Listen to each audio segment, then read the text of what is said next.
Olá!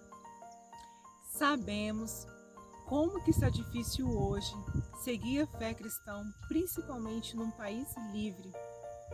Muitas questões têm se levantado e não sabemos mais nos posicionar ou o que pensar. Por isso eu vim convidar você para a gente ler hoje uma passagem bíblica que resume e abre os nossos olhos para muitas coisas. Sem questionamento, sem dúvida. O que a Bíblia diz, assim é. Vamos lá? Eu, Judas, servo de Jesus Cristo e irmão de Tiago, escrevo essa carta aos que foram chamados, isto é, aqueles a quem Deus, o Pai, ama e a quem Jesus Cristo protege. Que vocês tenham mais e mais a misericórdia, a paz e o amor de Deus. Meus queridos amigos, eu estava fazendo todo o possível para escrever a vocês a respeito da salvação que temos em comum. Então senti que era necessário escrever agora para animá-los a combater a favor da fé que, uma vez por todas, Deus deu ao seu povo.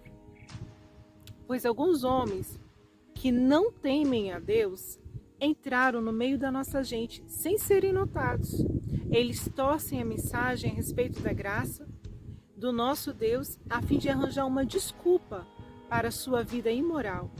E também rejeitam Jesus Cristo, o único Mestre e Senhor.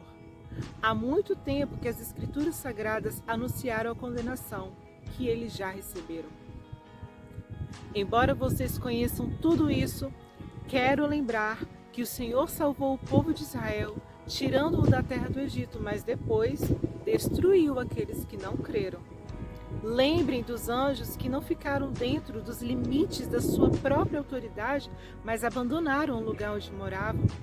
Eles estão amarrados com correntes eternas, lá embaixo na escuridão, onde Deus os está aguardando para aquele grande dia em que serão condenados. Lembrem dos moradores de Sodoma, de Gomorra e das cidades vizinhas, que agiram como aqueles anjos, e cometeram imoralidades e pecados sexuais. Eles sofreram o castigo do fogo eterno, o que é um aviso para todos. Do mesmo modo, esses homens têm visões que os que fazem pecar contra o próprio corpo deles desprezam a autoridade de Deus e insultam os gloriosos seres celestiais. Nem mesmo o arcanjo Miguel fez isso.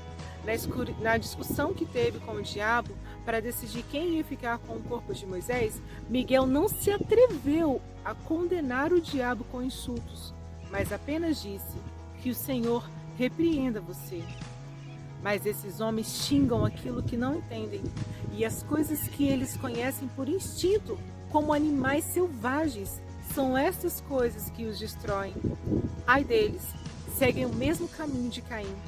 Por causa de dinheiro, eles se entregam ao mesmo erro de Balaão. E como Corá se revoltou e foi destruído assim, eles também se revoltam e serão destruídos. Como as suas vergonhosas bebedeiras, eles são como manchas de sujeira nas refeições de amizades que vocês realizam. Eles cuidam somente de si mesmos, são como nuvens levadas pelo vento, são como árvores que mesmo no outono não produzem nenhuma fruta, são como árvores que foram arrancadas pela raiz e estão completamente mortas. Eles são como ondas, bravos do mar, jogando para cima as espumas das suas ações vergonhosas, são como estrelas sem rumo, para as quais Deus reservou para sempre um lugar na mais profunda escuridão. Foi Enoque, na 7ª geração a partir de Adão, quem há muito tempo profetizou isto a respeito deles. Olhem, o Senhor virá com muitos e milhares de seus anjos para julgar a todos.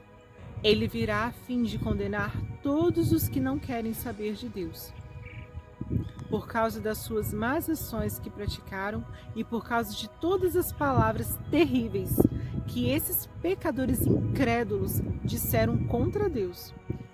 Esses homens estão sempre resmungando e acusando os outros. Eles seguem seus próprios desejos, vivem se gabando e bajulando os outros porque são interesseiros. Mas vocês, meus amigos, Lembrem do que foi profetizado pelos apóstolos do nosso Senhor Jesus Cristo. Eles disseram a vocês: quando chegarem os últimos tempos, aparecerão pessoas que vão zombar de vocês. Pessoas que não querem saber de Deus e seguem os seus próprios desejos. São essas pessoas que causam divisões, pois são dominadas pelos seus desejos naturais e não têm o Espírito de Deus. Porém, vocês, meus amigos, continuem a progredir na fé, que é a fé mais sagrada que existe. Orem guiados pelo Espírito Santo e continuem vivendo no amor de Deus, esperando que o nosso Senhor Jesus Cristo, na sua misericórdia, dê a vocês a vida eterna. Tenham misericórdia dos que têm dúvida.